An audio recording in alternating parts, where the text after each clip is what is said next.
Hi friends, did you know there is more Lost Terminal available? Head on over to patreon.com/lostterminalpod and join our membership community. There are 15 bonus episodes available right now, as well as behind-the-scenes updates, free shirts, VIP Discord access, and even extra seasons of Lost Terminal.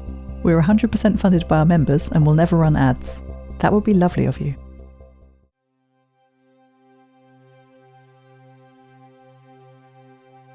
Hello world, we have found another giant.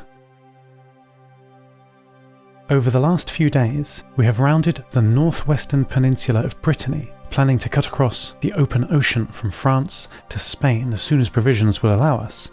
But we changed course when we saw the giant this morning. What at first seemed like a single shipwreck, beached in the flooded marshland outside Saint-Nazaire, resolved into multiple vessels as we carefully approached. There were 3 ships crushed together in this wreck, but they were exactly aligned to each other, each perfectly parallel and perfectly straight. None had rolled over onto their sides. They were of gargantuan size, half a kilometre long and over 100 metres tall. After 32 minutes of careful investigation with telescopes and multiple changes of position, Captain Yeshi announced over the intercom their realisation. It's a triple-hulled aircraft carrier. We collectively marvelled at the recontextualisation of what we were seeing.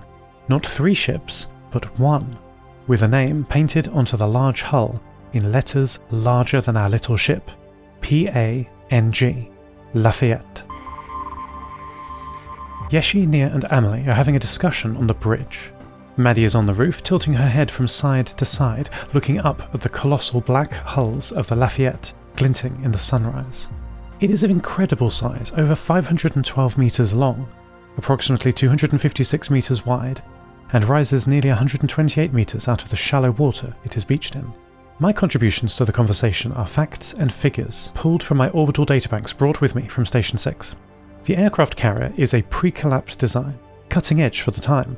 It not only would have carried aircraft, but large boats, easily deployed by crane from between 3 sharp, thin hulls, and also the latest in electronic warfare. Electronic warfare? Said Nia as I told them this. I confirmed that it might be dangerous. I was hearing some low-level active signals that sounded like they came from the sleeping giant. However, electronics, rare metals, and who knows what loot lay inside the ship, perhaps unguarded, ready for the taking. Nia attempted to persuade Yeshi and Amelie that we should have a look inside. But Amelie, sitting in one of the metal chairs, shook her head and said something I couldn't hear. Yeshi knelt next to her with their hand on Amelie's shoulder.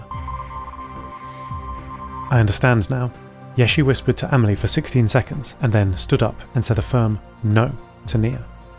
Amelie's right, Yeshi said. It's too dangerous. Amelie was injured badly falling through the stairs in our maiden voyage last year, and that was on a boat we all know well. And besides, we'd never get close unscathed. There are submerged aircraft scattered around like sea mines. We will find plenty of scrap in safer ports on our journey south. Nia did not argue. The accident was news to her and pulled another chair next to Amelie and hugged her. They are now all looking out at the black-hulled warship, silently. Perhaps they are thinking what I am thinking. How much money did the Lafayette cost? How many decades of work went into it? What could have been bought instead? Every euro spent on a machine like this was a euro not spent on education, medicine, and food. Something's wrong.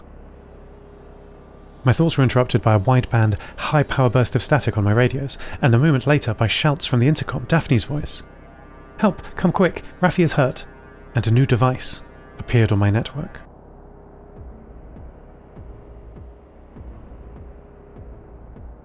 Everyone heard Daphne shout through the intercom system. She had broadcast to every room on the ship. Maddie was first to arrive at Daphne and Raffi's room, jumping the 5 metres from the bridge roof to the back deck, bouncing off walls and propelling herself through open corridors as she sprinted to her little friend. Maddie landed spider-like in the centre of Daphne's small metal room, broadcasting her video to me on our local UHF link as her subconscious Equus tactical overlay assessed her situation. Military pattern recognition flashing with objects, people, and threats. Objects first. The room was cluttered. Half-finished mechanical and electronic projects were piled up next to one wall, all for spare parts for Raffi. Opposite, Daphne's little bed had circuit boards, coiled wire, and papers covering it too. Next to her bed was a small metal folding table with papers, a cup, and a candle with multiple wicks. Under the foot of the raised bed, Maddie saw a bird's nest of wires connecting to Raffi's charging platform, with a long, thin wooden box attached to the leg of the bed next to it. People second. In the centre of the room was Daphne, on her knees, leaning over Raffi, who was on his back, arms limp by his sides. Raffi's child-sized overalls that matched Daphne's in colour and cut were unzipped, with some cables emerging through a white shawl with knotted fringes that he wore underneath it. Daphne had thrown off her own jacket, which was lying by her feet, and a small silver medallion hung from her neck in front of her as she worked. No threats detected, Maddie's systems reported. She approached, slowly. Daphne was fumbling with a small, sleek device the size of a handheld book. It was beeping, and its dot matrix display was flickering between different numbers as it did so. Raffi's access cable trailed from his right palm to the device. His right eye was now as dark as his broken left eye, and though the beeping of Daphne's debugging machine was the only physical sign of life, I resolved the new device on the network as Raffi himself. His internal radio, silent for the whole voyage, had started transmitting. Raffi's network connection surprised me. I assumed it was broken like his left eye and legs, although perhaps more has broken now. Maddie looked up at Daphne, who had begun frustratedly hitting the debugging device as it beeped fruitlessly. Maddie's video feed increased in resolution and quality as she focused. This had the effect of slowing down the feed for me, and I saw the details in slow motion. The small silver medallion around Daphne's neck had a person etched onto it, holding a scroll, head wreathed in fire. The debugging tablet that Daphne was now audibly begging to work had the ESA logo on it, a lowercase e inside a large circle with a dot, evoking an orbiting spacecraft. And then Daphne began to repeat the phrase, "I'll fix you, I'll fix you." Perhaps seeing that Daphne was unable to solve Raffi's problem, Maddie lowered herself to the ground and bumped her motionless friend gently with her head. She immediately pulled herself back. Maddie increased the volume of her audio feed dramatically, requiring me to attenuate the gain sharply on my side, so I could continue pattern matching. Raffi was singing, or humming, or beeping.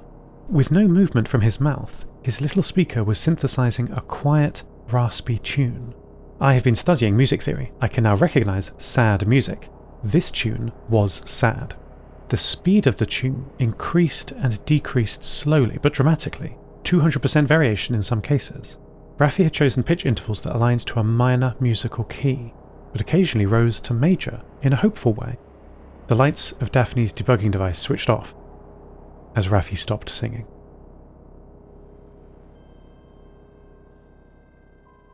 "I'll stay with him," Daphne said, not looking up at the whole crew who had assembled around her as she knelt over the immobile Raffi.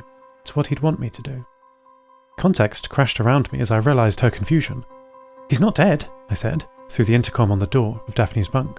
Everyone in the room looked at the intercom. Humans are such sound-centred creatures. I was looking at them through Maddie's video feed, not the intercom. I ignored the parity mismatch. "He's transmitting a network signal," I explained. "He started just before you shouted for help. He's alive." Alive for now, I thought silently to myself. Daphne grabbed her jacket from the floor and stood quickly. "We'll find him the parts he needs from the aircraft carrier," she said firmly. Yeshi put up their hands in front of them and began to speak. Daphne interrupted. "I will go alone if no one wants to help me," she shouted, picking up Raffi gently and moving him to the charging point under her bed. Daphne carefully attached Raffi's power connectors and picked up a small book from her bed and placed it gently in his lap. Maddie was following closely, hoping her friend would wake up, and saw the title, "Purify Our Hearts," stamped on the front cover. Satisfied that he was as comfortable as he could be, Daphne began rummaging through her bags and boxes, stuffing useful items into the many pockets of her overalls. One by one, the rest of the crew left her room, with Yeshi lingering last. But after 32 seconds, they left too. I watched on the ship's cameras as everyone returned to their own rooms, picked up tools, bags, and harnesses and made their way up to the back deck. The whole crew was going to help Raffi, even brave Amelie.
Maddie and the crew took the little rowing boat and disappeared behind the beached giant, leaving Nia and I on the MH2 together again.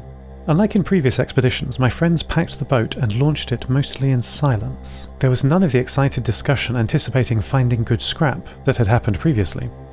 Nia excused herself back to her room when a pulse of Morse code on her handheld radio indicated that an atmospheric opening had happened and that someone wanted to contact her. "I have to take that," she said as she left the bridge. I was then alone to monitor the horizon and to watch for our friend's return, while pulses and angry buzzing of encrypted signals from the ship cut in and out of my radio. Nia returned 64 minutes later. I had no update for her. There was not yet sign of the crew returning from the Lafayette, though it was only midday. It would still be many hours until the sunset, even in the winter this far south. She collapsed into the high captain's chair with a view through the windows all around the ship, and indelicately dropped her handheld radio onto the table next to her. "They're not building the Northern Relay," she said simply. "Who isn't? Why?" I asked, confused. "The Nova Mediterranean Radio Bureau. Because they're idiots," she replied. I waited for her to continue.